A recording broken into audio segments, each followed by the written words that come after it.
morning, everyone. Welcome to the Wednesday night Science of Mind discussion group. This is the Granada Hills Center for Spiritual Living. I am Reverend Dr. Maureen Hoyt, and Reverend Nancy Woods is my cohort for the evening. Our presider is Vinu, and we are here not every Wednesday night, thank goodness. We are here the first and fourth Wednesday evenings, barring any special event that might preempt us. We are happy to enjoy the company of several people tonight. The first thing that we do just about for any service that happens here at the Granada Hills Center is we have our call to service, which is called Lighting the Flames of Faith.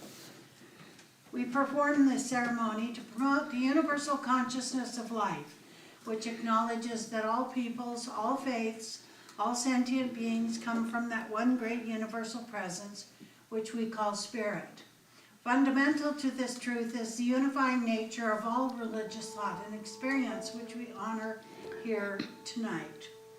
As Vinu lights the first candle, it is for the Tao, honoring the universal path of harmony and equilibrium, the natural way. The second candle we light for the shamanic traditions, honoring the beliefs and practices of all indigenous peoples, the way of primal spirituality. We light the third candle for Hinduism, honoring the path of knowledge, action, and devotion. We light the fourth candle for Judaism, honoring the ethical path of living by sacred law. We light the fifth candle for all forms of Buddhism, honoring the Four Noble Truths and the path of compassion. We light the sixth candle for all forms of Christianity, honoring the Christ consciousness as the path of love. We light the seventh candle for all forms of Islam, honoring the path of submission to the will of God as the highest calling. We light the eighth candle for the universalistic religion of Baha'i, honoring the path of unity and peace.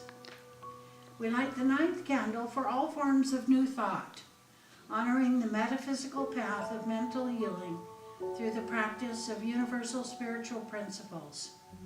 We light the 10th candle for all those who are as yet unaware of the power and presence of spirit in their lives, and for the space that we hold for them at this center, and as Reverend Mike would say, in our hearts. And as Vinu lights the healing candle, please put silently into the light the names of anyone you wish to have experienced the healing flame of God's eternal love. I'm thankful, so grateful. I'm one with the spirit all around me. I'm thankful, so grateful. I trust in God. I surrender. I'm one with the spirit all around me. I surrender. I trust in God.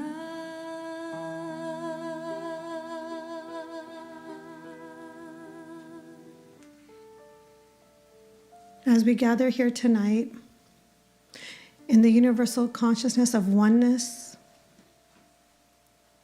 knowing we are all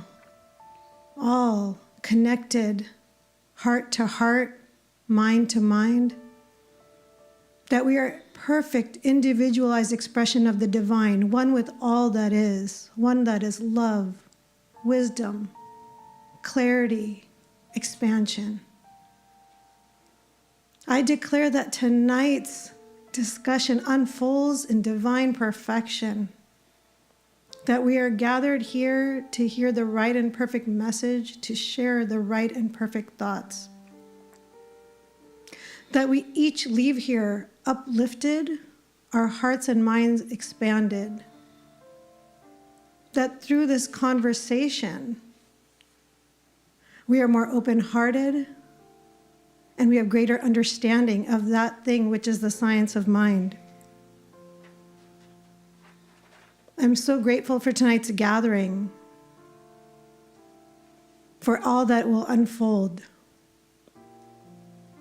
for all that unfolds in divine perfection. And it is with this full and grateful heart I release my word to the law, knowing it is all done, knowing it is all love. And together we affirm by saying, and so it is. Just a couple of announcements before we start our discussion. This Saturday, November 8th, from 6 p.m. to 9 p.m. is our Harvest Festival, and it's not too late to purchase tickets. They're $50. They include delicious appetizers, drinks, and live music with the Elderman Band. You can purchase tickets by calling the center and speaking to Danny or emailing. You can also go to our website at CSLGH.org and click the Donate PayPal button. Just put in the memo what it's for. Sunday, November 9th, the Giving Blessing Bags decoration and donation table will be up. We participate in this annual sharing of blessing bags to the unhoused by bringing in suggested hygiene items. You can come decorate a bag in Sparks Hall throughout the rest of November and the first 2 weeks of December. Thank you for participating in this blessing to our community. November 26th at 7 p.m., we'll hold an Attitude of Gratitude Thanksgiving Eve service.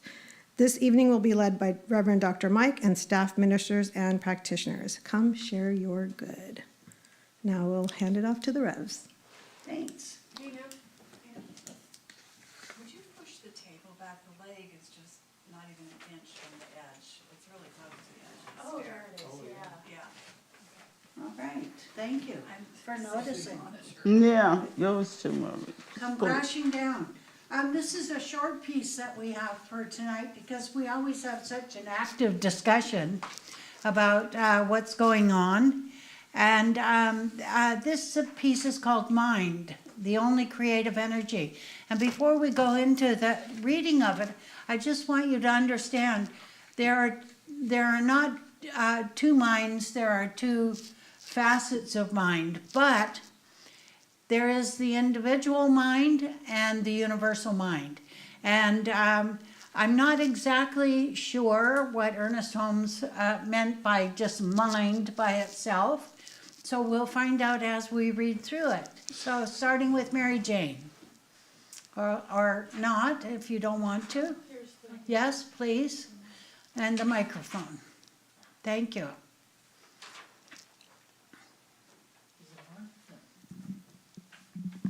Yep. Hello. Okay.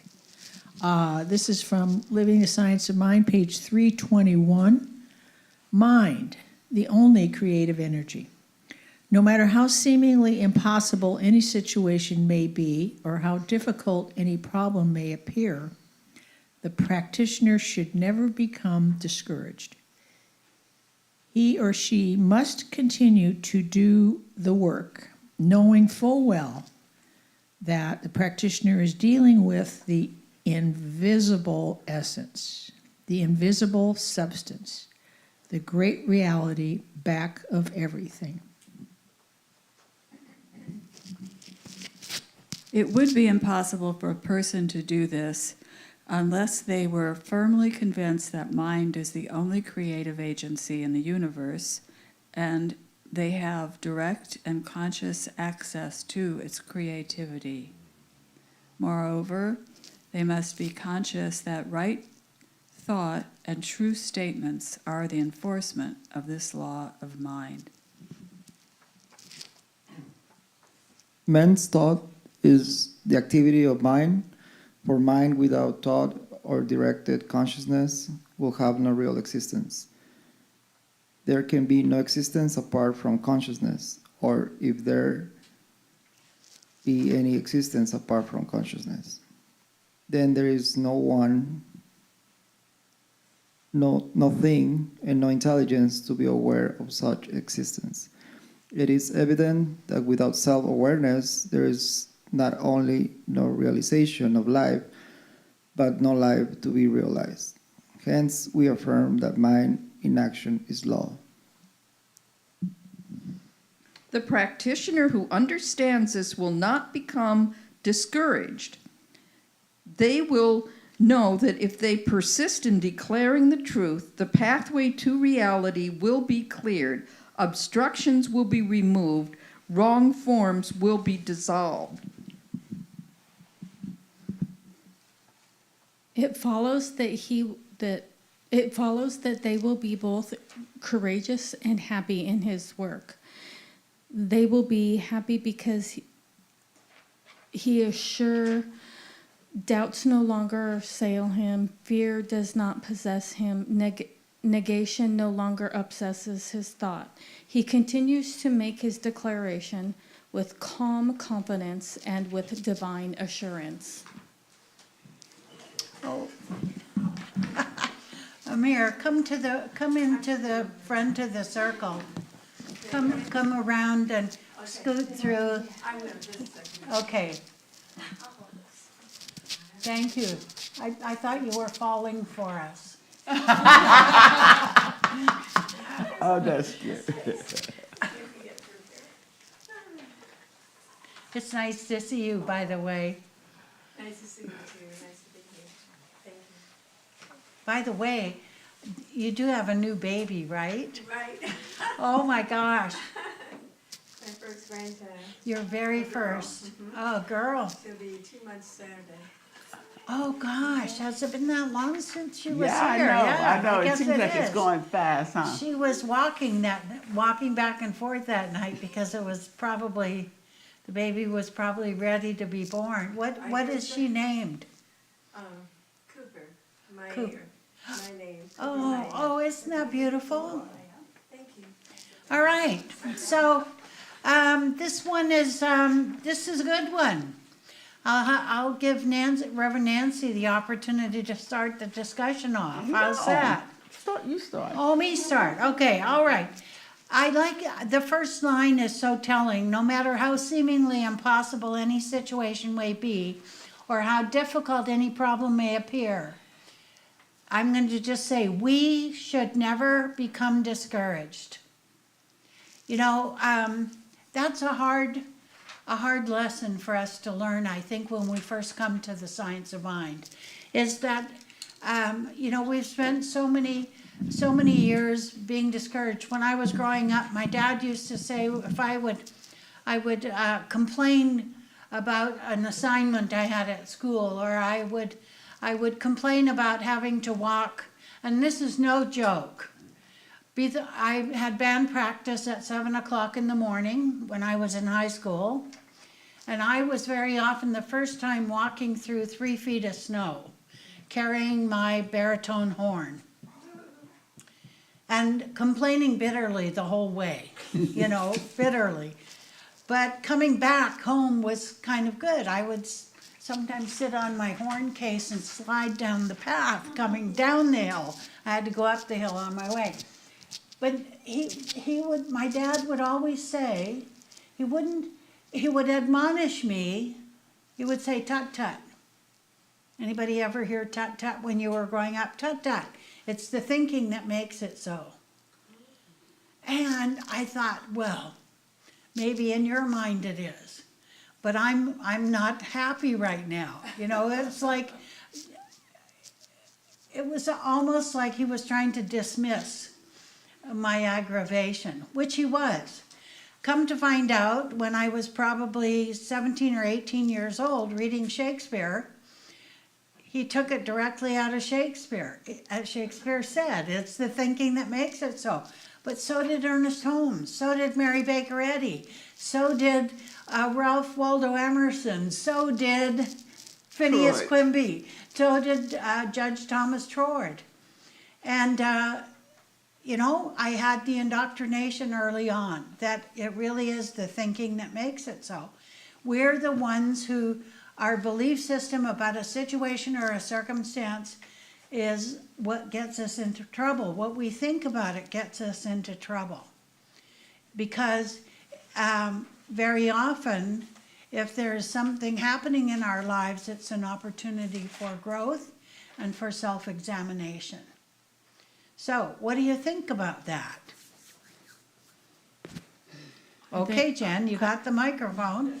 I think it's very true. I mean, it is the thinking that that makes the situation.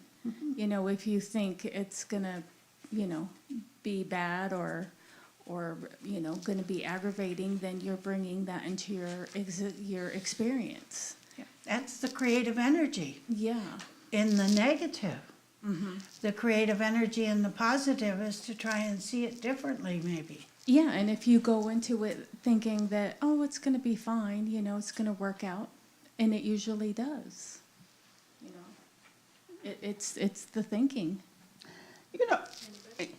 One of the things I grew up in traditional Christian church, and it's done unto you as you believe is what we were frequently told.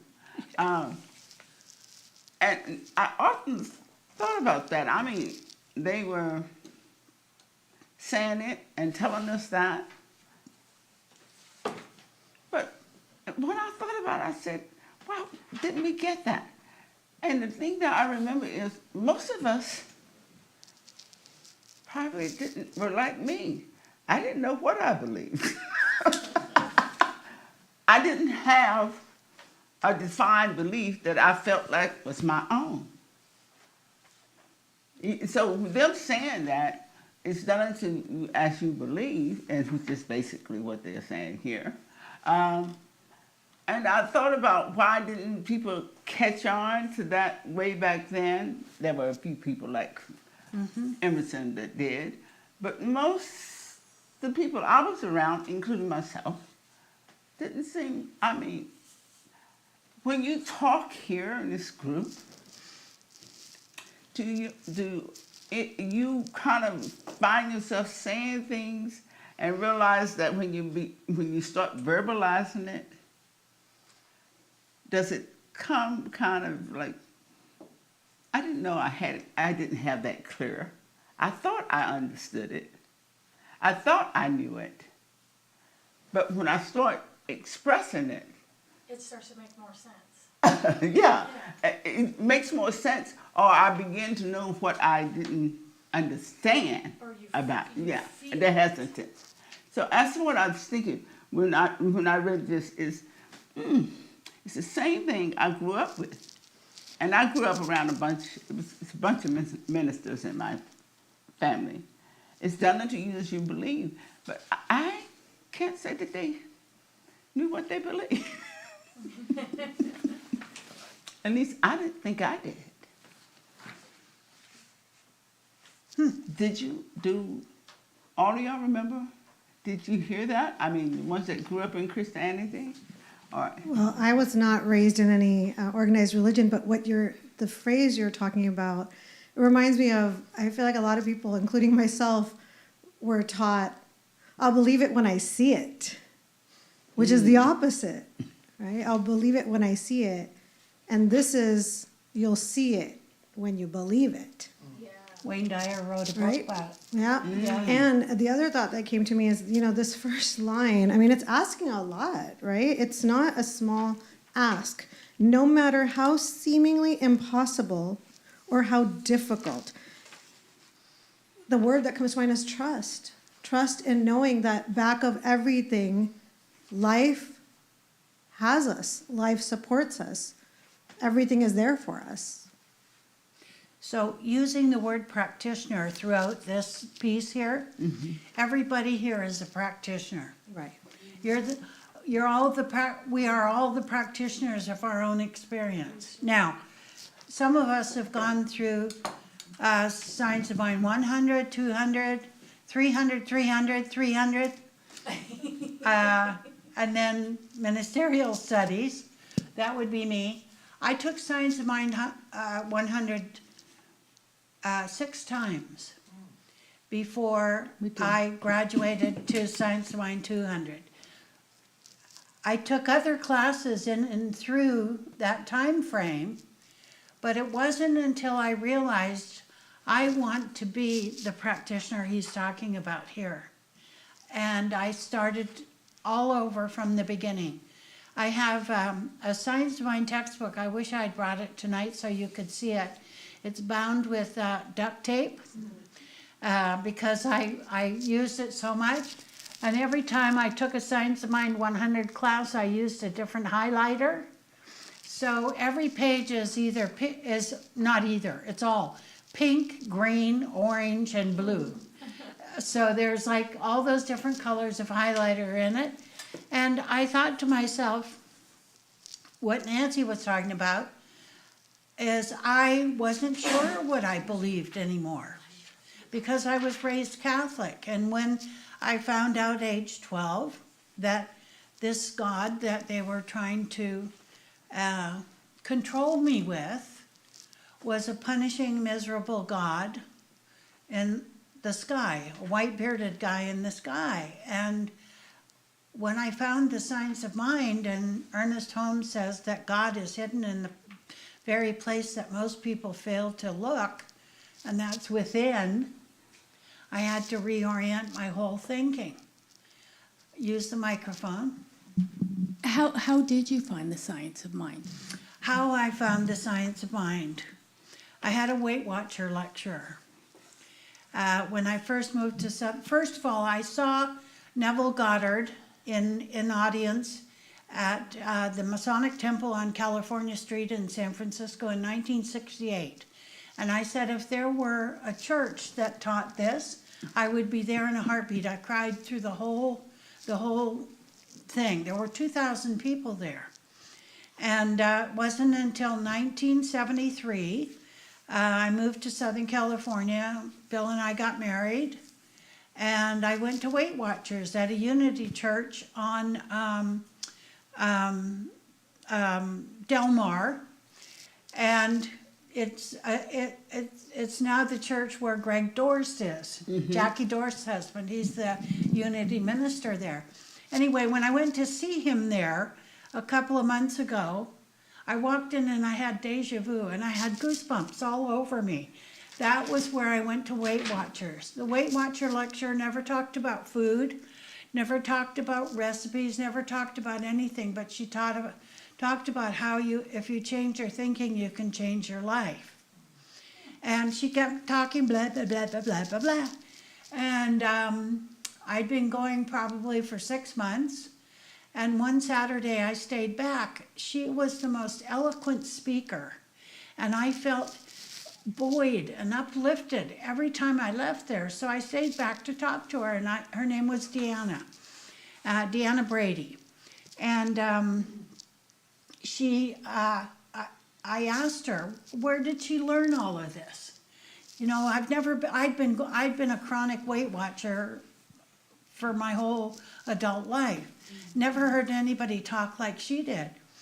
And she said to me, asked me this interesting question. She said, are you churched? And I said, well, what do you mean? Do you mean, do I go to church? And she said, yes. Do you have a religion that you practice? I said, no. I said, I'm a recovering Catholic. And she laughed and she said, would you like to come to church with me tomorrow? And I said, sure. I said, where are we going? She said, to the Church of Religious Science at Founders Church at 6th and Berendo. And she said, I'll drive you. And I told my husband, and he thought I was going to some cult. And he said, you're taking your own car, just if you need to make a quick getaway.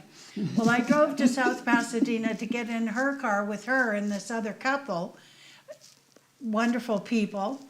And I went to Founders, and the rest is history. The rest is history. I heard, never mind.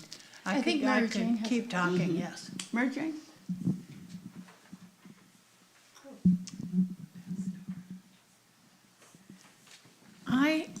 I have to get clear on the terms in this. Yes. First of all, I immediately when I saw mind, the only creative energy. Yes. Now, isn't the divine spirit behind mind creative? Mind is Ernest Holmes' euphemism for spirit, God. Ernest Holmes Oh, has. euphemism for spirit? He has all of these words that, if you use total jargon for what he's talking about, you could. I think there's probably what Larry Weaver did a thing in the Science of Mind textbook, and he puts.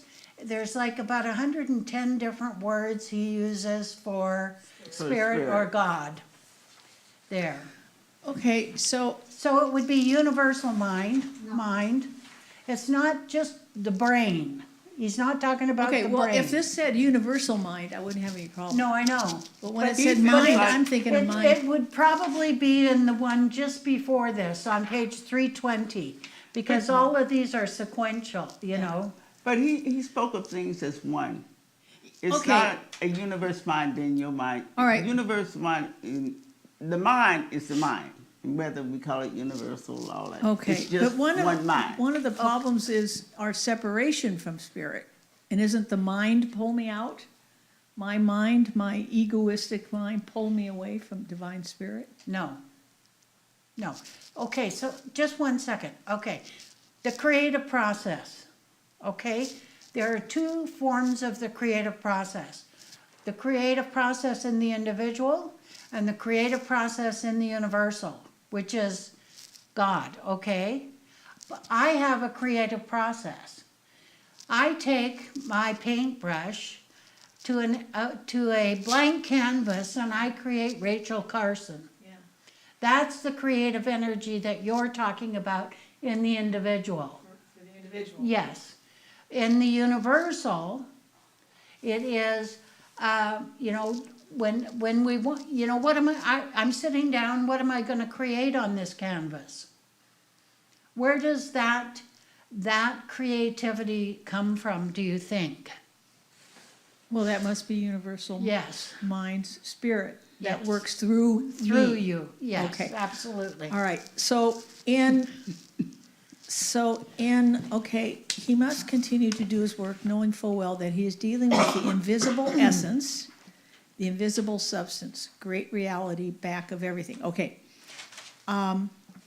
So, be convinced that mind is the only creative agency in the universe, universal mind, and that he has direct access to its creativity. He must be conscious that right thought and true statements are the enforcement. So it's my job to have the right thoughts and true statements Yes. to coincide with universal mind. Man's thought is the activity of mind. For mind without thought, okay, man's thought is the activity of the universal mind. For mind without thought or directed consciousness would have no real existence. Yeah, Okay, so, all right, so my individual thought would not matter because I'm not plugged into. I can't. There is not a universal mind and Mary Jane mind. There is universal mind, and it is coming forth in the expression Through. as As. Mary Jane. yeah, as the Mary As. Jane individual As Mary mind. Jane. It's coming through In our as human Venus. experience.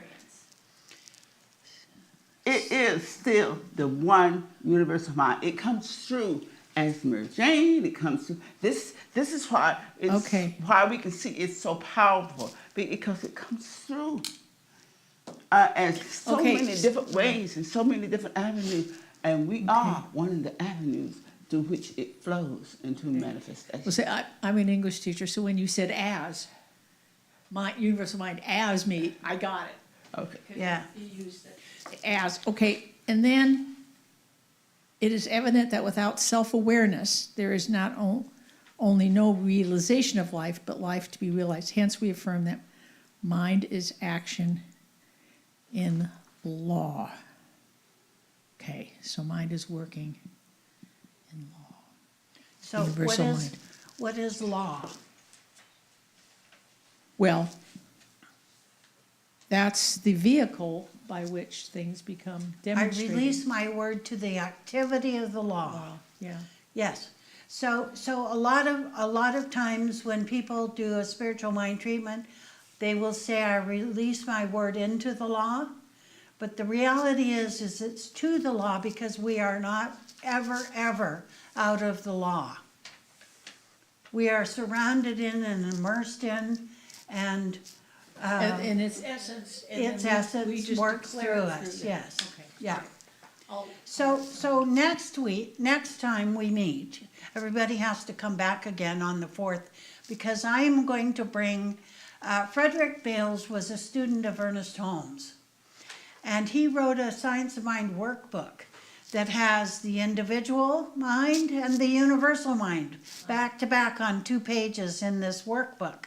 I will bring in copies of that for you so you can see how that works for you and through you and as you in the universal mind.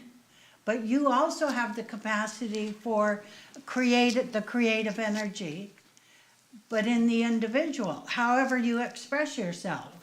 How I express myself. It's still God in expression. Do you understand that? But it's an individualized version of Yes. God expressing. Yeah, when you say it that way, Yes. I get it. Thank you. Thank you. Anybody else? No, thank you, Maureen. Nobody wants to tackle this one tonight. I think I probably confused everybody more than anything. No, it's good. It's good. No, you put it perfectly. Moses, I think will you hand the microphone to Mary Jane to Moses, please? So I just want to share a experience that I'm currently living. I decided to take a philosophy class because I just want things to make more sense, in a logical or rational way. And I found this philosopher. Well, I had the book. I'm reading the book. Decker. I think his last name is Decker.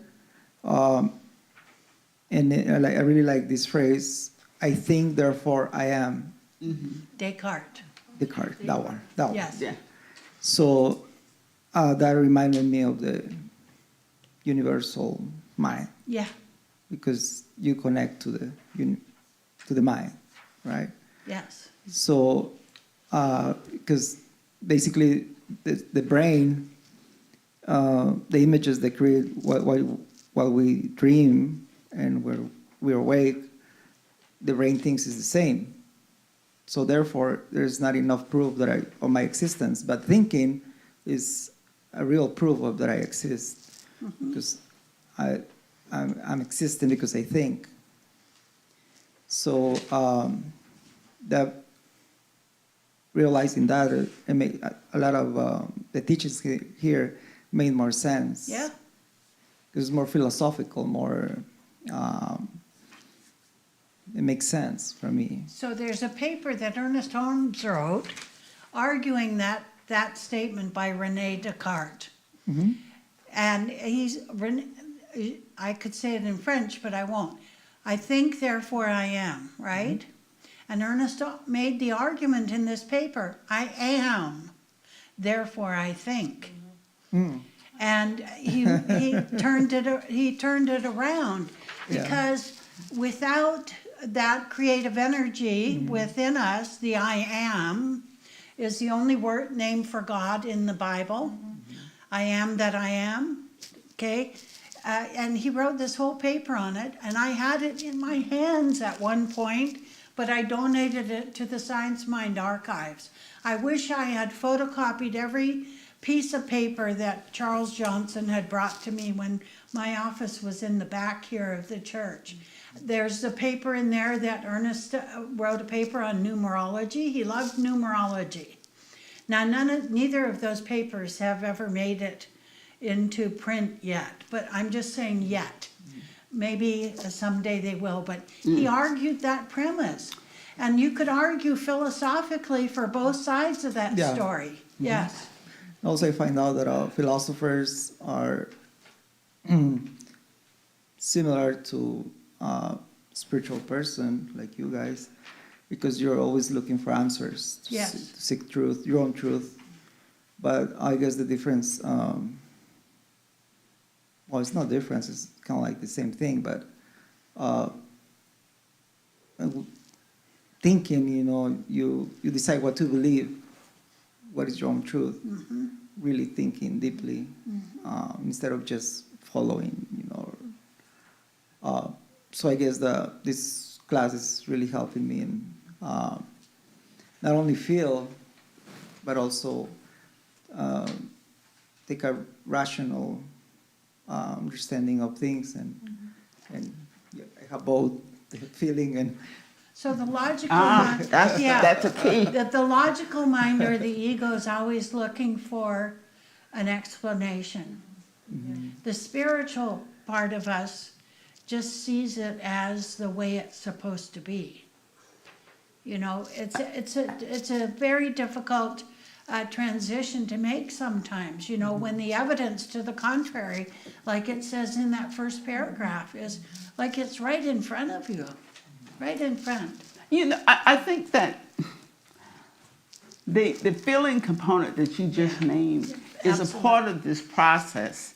It is the thoughts and the feeling that combines in order, and that takes our thought takes our creative energy into the direction that we want to go. Because if just thinking it without putting that feeling component to it, I think that a lot of the thoughts, if you think about how many thoughts go through your head in one day, but that which you combine the feeling and the heartfelt feeling to it. And I think that one of the things that really stand out to me, he must continue to do his work, knowing, and that's what you're doing when you are taking this understanding, we added the philosophy to help you put this stuff into work. That's part of the work. And as Maureen said, her work was she kept taking that first year over and over until she can figure out how to put this thought process. We often separate it from what I've experienced. We separate the universal from the individual. And actually, the more you don't separate it, the more you realize that what I am is that universal coming into expression. The more unified you are with that which creates everything. We have, from what I've read, we have a tendency to think that it could only happen to certain people, a certain knowing, when actually, if it's the universal, it can happen to anyone. And the more we learn that, and the more we experience trying to develop it, trying to understand what we have just heard, it seems like the more we're understanding the greatness of who we are. And it's not, and we make it smaller by thinking this, that, and us, I think. And it seems like it's so much stronger, so much more powerful, the more I understand that it's everything. So two things, what you said. Thought plus feeling equals demonstration. Yes. If you don't have the feeling, it's your level of receptivity to whatever it is that you desire to experience. So thought plus feeling, when you get into the feeling, you're activating something within your own mind and heart and soul. And I don't know who said it in the beginning, but heal the sense of separation that we feel to that universal energy. When we heal that separation, the world is our oyster. so it's just here's the way I see it is to integrate both. It is an integration. We're always looking for balance in our lives, but really what we need is integration. I can integrate this with this and come up with something beautiful. Trying to achieve balance in our lives, we'll go to our grave without ever thinking we were balanced in any way, shape, or form. I don't want to be an equilateral triangle. I don't want to be a square. I want to be able to move through the obstacle, around the obstacle, over the obstacle, and come to a different experience of life. Jen has something she wants to share. Oh, who's next? Okay. Mary Jane, go first. Yeah, just real quickly, thank you for bringing that in. That was really great what you said, what Holmes said. A long time ago when I was studying philosophers like Descartes, I remember that, I think, therefore I am. And I remember there was controversy around it. And sitting here, I couldn't think of what it was. And then you said, I am, what Holmes said, I am, therefore I think. And that made all the sense as to why that was controversial, because I think in that Descartes is the ego. This separates me from others because I think, therefore that makes me a person. And what Holmes is saying is that I am an individual expression of the universal mind. Therefore, I think. That's pretty cool. Yeah, Thank you, Nancy, for that too. That Jen. head is spinning. I have some questions about this right here. It says, man's thought is the activity of mind. So man's thought is the activity of spirit, Of God, yeah. of The spirit, force, God. the universe, whatever, For yes. God without thought or directed consciousness would have no real existence. So man without any consciousness of spirit or God would have no real existence. Man has to exist. Human beings, or whatever exists, is the divine in expression. Period. Yes. Now you can't change that. It is the existence as far as that's the way we are saying it. How it exists is kind of what we do with the religious part, and we have different views. And I have found that religious science presents it in such a way that it's workable, but there are other ways that it comes into expression, other views that can be just as valid. But when you look at this one, what you're looking at, man's thought is the activity of mind. The mind without thought or direct consciousness would have no real existence. In other words, whatever exists is coming out of consciousness. Mm-hmm. Yeah. Existence is what is manifested as a result of consciousness. And it's kind of, in religious science, we say it was a thought. What if it exists? It was a thought first. Okay. Everything is created twice. First in thought, then in form. Okay. Everything, every thought you have moved into form. After the thought. Yes, thought first, form second. Okay, that makes sense. When you asked that question, I had this visualization of if there were no us individualized, I just imagined pure undifferentiated essence, let's say, in the galaxy, right? But where's the expression of that? There's no expression of that until we are here. So I feel like, because it's hard to say, wait, what do you mean it doesn't exist? Consciousness is consciousness, it's there. Yeah. But I feel like what is being said is there's no existence, meaning there's no differentiation yet. There's no individualized expression Yeah, yet. and I was trying to figure that out. So would it be safe to say that if there weren't, we would all be a bunch of automatons? Sure.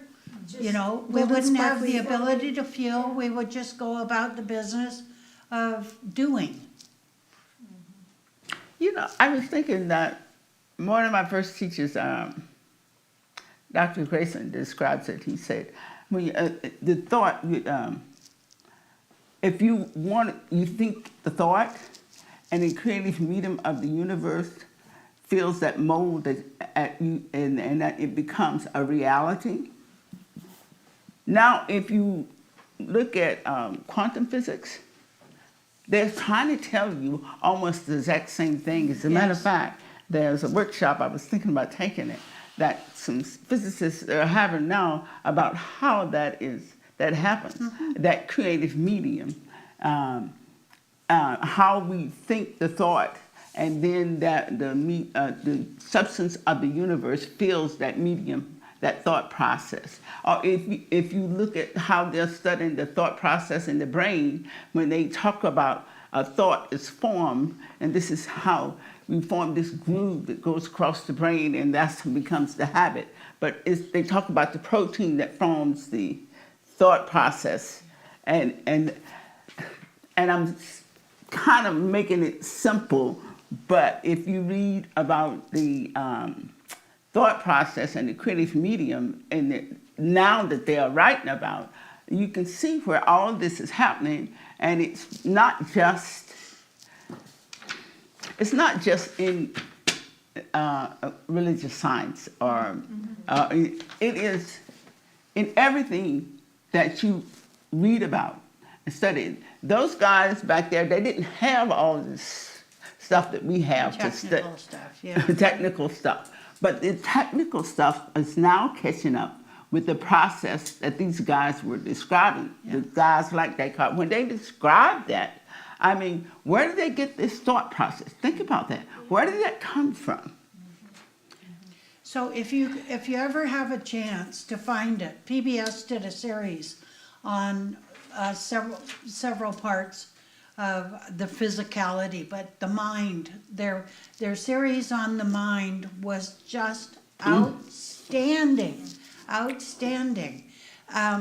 because there's something about cellular memory in the body, even though, like, there was this one guy that they had in a room. He couldn't leave the room because he didn't remember from 1 second to the next. At first, he would take his coffee and take a sip of the coffee and say, "This is the best coffee I've ever had."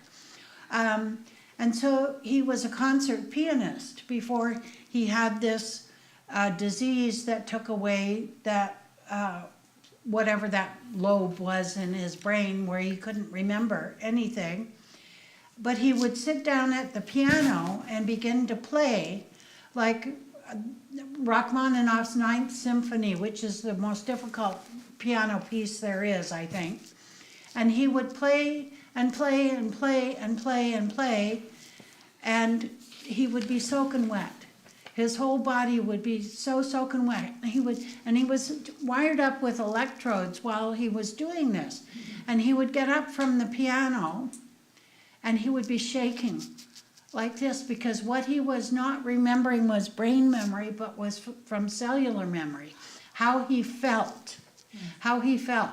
When his wife came to the door of his room, the electrodes went buzzing like crazy because he looked at her, and he didn't have an idea of who she was, but there was something within his feeling nature that remembered about love. So even though you lose your mind, as he did, he didn't lose the idea of loving this person. It's just the most fascinating stuff. And they did, what was that, 25 years ago or something like that, where that piece was on there. Yes. What Nancy was saying before about thought, it creates a mold. Yes. And then reality. Can you address the concept that we're told not to be specific then when we treat? Oh, no, we do need to be specific. Oh, don't we? Kathy? We'll give that one to Kathy. We can be specific, but we don't outline how it comes through. Let's say I'm going to treat for a job. Let's say I might be specific about what I desire in a job and maybe roughly where I want to work. The commute, the money, the salary, and what I want. Like when I got a job for the school district, I had certain things that I wanted or desired from that. But I didn't say, put in the treatment, I'm going to work at such and such a school and such a place. Just like, let's say I desire a relationship. Okay, I'm going to speak my word, be specific, but I'm not going to say, and the qualities of being that I desire. I personally not sure it's necessary to treat for what somebody looks like. Some people do. I think that's outlining, but I'm not going to say I want a relationship with Brad Pitt, or I want to make so and so love me. Some people will ask that. No, I would say I speak my word, that my right and perfect relationship, and I would name the qualities, and then go through the steps. And then when I release to the law, I let the law, what we talk about, or subjective medium, to let it unfold. But I don't say make, specific people or specific company. Well, I wanted to work for the school district, but I didn't say I want to work such and such a place. Years ago, when I wanted to get a job, this was back in the 80s, I remember, and this was when I was first learning about these principles, and somebody told me about making a list. And I remember one of the things that I desired was I wanted to work near retail so I could do errands in my lunch break. And I ended up getting a job at a building next to the Sherman Oaks Galleria. And I didn't, right, and I went to an agency who gave me the name to interview. So it wasn't like I went over to that office building looking for a job. So that's what it is. We have guidelines, but we don't, because that could be limiting. It's just like, let's say you're doing a search online for something. If you you can't just Google anything, you're not going to get a good answer. But then if you start saying, getting too specific, too detailed, that might limit you, because there could be other possibilities. And there's also a caveat to that a little bit, to be specific, because one of the guys in my prosperity class wanted a new car. Remember that? He said he wanted a new car. And he drove up in about a 1962 Ford Fairlane with all the roof and the car falling down on top of him and everything. But it was a new car to him. It wasn't what he said, wait a minute. I asked for a new car. And I said, well, it's new to you. And he was a little bit annoyed with me, because I said, there's being not too specific and there's being overly specific, right? I want to add one little thing that I actually learned, I believe, from one of Reverend Maureen's class. So when there is this desire to be really specific, like, no, I want to treat for that job or that whatever, you taught me this or something better. Yes. And so when our heart is stuck on the thing and you just can't release it yet, then just add that this or something better. Because if there's something better than that thing you're stuck on, wow, it's going to be amazing.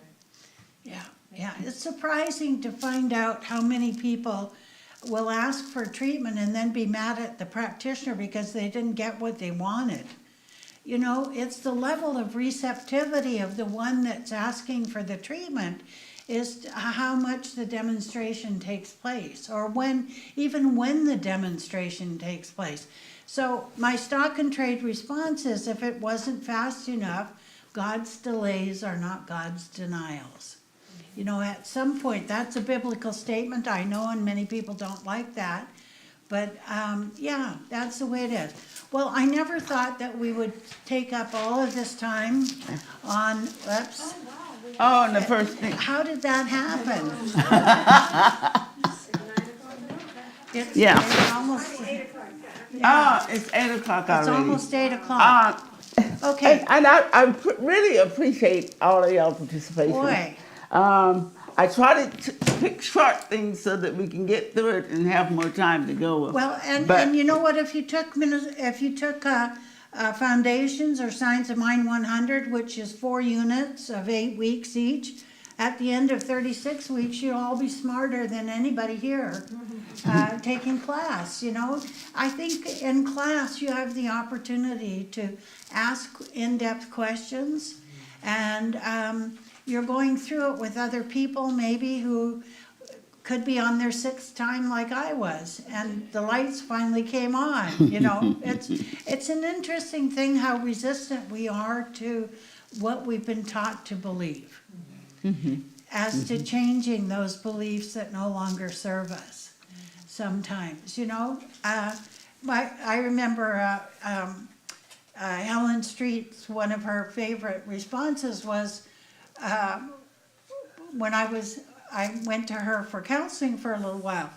And finally, she just, after I was moaning and groaning and whining at her, she just looked at me and she said, I'm going to give you the best advice you're ever going to get. And I said, okay. And she goes, stop that. And that was it, you know, that was it. So Oh my God. sometimes if somebody loves you enough to say, stop that, they're being a good practitioner on your behalf. It shouldn't be your sister, though, because then you just get annoyed at them. Anyway, all right. You know what? One of the things I felt like this article really says is that keep practicing. Yeah. Yeah. You find we have to try it ourselves, each one of us, in order to find out just how it works. Put it to work. And I found out the little stuff helped me believe and begin to trust in the larger stuff. Watch for As that belief the grows. daily successes. You know, however small it is. Watch And for the daily acknowledge successes. your successes. Yeah. And the consciousness of gratitude be given more. Come on, the Thanksgiving Eve, you'll have an opportunity to talk about it before the whole congregation. You know, as to what you're grateful for.